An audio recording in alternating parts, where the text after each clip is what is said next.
My name is Crystal Mowry, and I'm the Senior Curator here at the Kitchener-Waterloo Art Gallery. In our previous video on Deanna Bowen's Black Drones in the Hive, we honed in on flawed depictions of Black life and survival generated by white abolitionists, with particular focus on the reoccurring references to Uncle Tom's Cabin throughout the exhibition. In walking through the exhibition, we instantly note the dozens of images that are, for the most part, organized in constellations. These images reflect various modes of retrieval employed by the artist. Some images are photographs or scans of ephemera collected by the artist.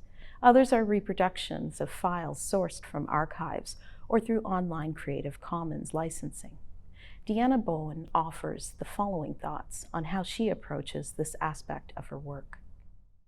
I think it's important to understand this exhibition and probably, every exhibition for a good long time that I've produced is I'm working with white archives. What that means is that I am working with documents, archival materials, photographs, ephemera that are written by white people about Black people for white people.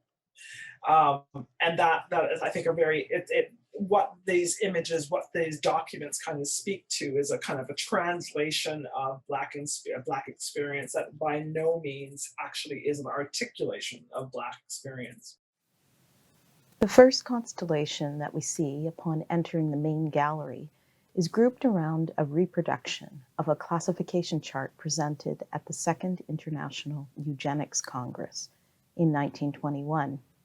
The chart lists exemplars in a range of categories in an effort to argue the benefits of selective forms of reproduction and ultimately codify racist, ableist, and classist visions of an ideal human population. Among the list of exemplars, we can find Cecil Rhodes, the British imperialist who exploited South Africans and their natural resources to found De Beers diamonds. Alexander Graham Bell also makes an appearance on the list. Known and celebrated for his invention of the telephone, Bell's lesser-known activities included his support for eugenics theory and his role as the honorary president of the Eugenics Congress at which this chart was presented. From 1921 to 1932, the eugenics agenda shifts from being concerned about immigration as a foil for the perceived superiority of whiteness to a new focus on domestic reproduction, with a less sinister rebranding under the term family planning. Locally, we see that mantle taken up by the industrialist and philanthropist Alvin R. Kaufman.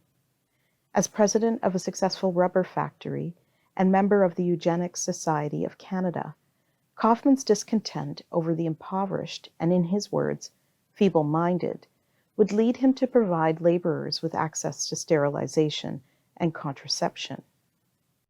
However, we know that forced sterilization became a tool to perpetuate ableist and racist violence in North America, made evident in the testimonies and legal actions brought to the fore by generations of Indigenous and Black women.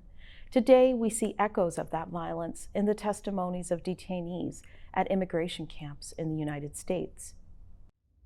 The race-based theories that provide a foundation for eugenics gather steam in the late 18th century as classification systems emerge through the speculating of anatomists who rank humans into 5 racial groups, assigning favorable or noble characteristics to individuals of European origin.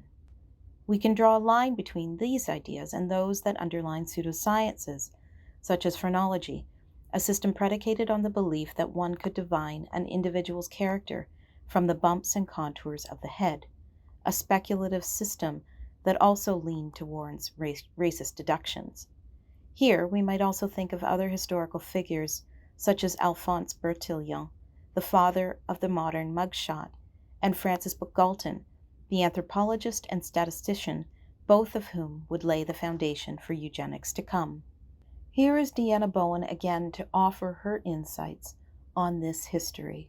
I have a preoccupation and interest in discussions around eugenics in part because of course, the extended concerns around genetic purity as it plays out in both Germany and in the UK, the introduction of anthropometry, Bertillon's strategy of classification of criminals. All of these kind of things are happening at the same time that Marius Barbault and other anthropologists are quote unquote studying, excavating, and then stealing Indigenous artifacts across Canada and other places.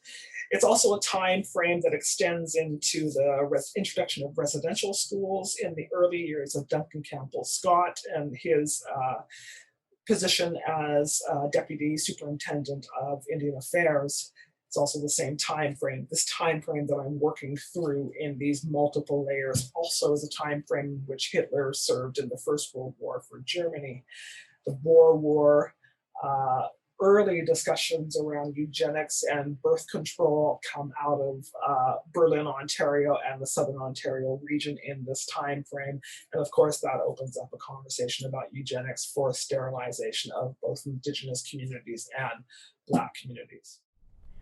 Rounding out this group of images, we find references to Queen Victoria, the monarch reigning at the time of Canada's Confederation, and whose descendants perpetuate her unusual genetic character.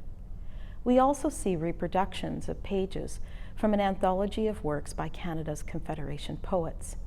Here, Deanna has juxtaposed the contribution of E. Pauline Johnson, the celebrated daughter of a hereditary Mohawk chief, an English immigrant mother, and Duncan Campbell Scott, the Canadian bureaucrat who championed the assimilation of Indigenous communities and conceived of the residential school system, which would have severe traumatic effects for generations to come.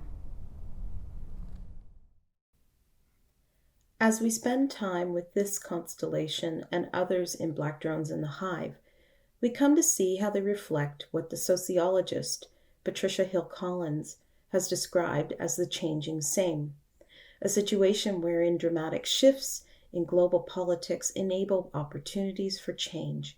Yet the social inequalities tied to factors such as race, gender, and ability remain otherwise the same. Without relying on invention, Deanna Bowen illuminates what already exists in the archives. Each constellation encourages us to chart how power flows and circulates within select networks to perpetuate the racist realities we contend with in the present.